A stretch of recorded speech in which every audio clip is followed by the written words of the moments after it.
So in this problem it says let 25x squared minus 20x plus k equals ax plus w quantity squared, and a is greater than 0. So we want to determine the value of k plus a plus w.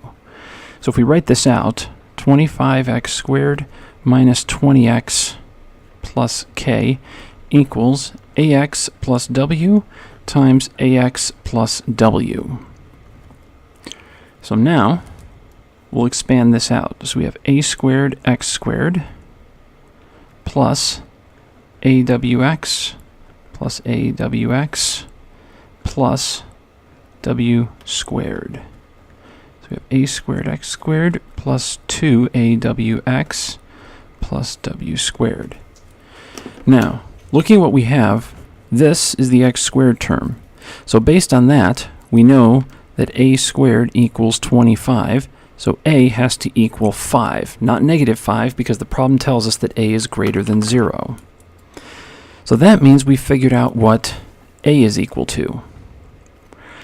So we can write this as 5 squared x squared plus 2 times, now in place of a here we can put 5 times wx plus w squared. So next, we know that this expression is equal to negative 20. So 2 times 5 times some number w equals negative 20. So we'll write that. It's 10w. So that means w equals negative 2.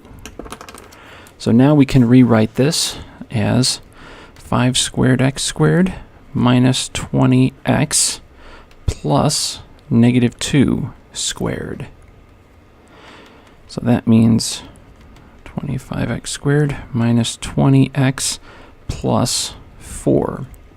And that right there is the value of k.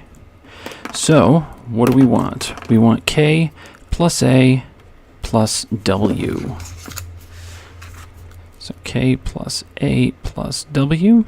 So we found k to be 4, a was 5, w was negative 2. So 9 minus 2 is 7. So there's our answer, and we're done.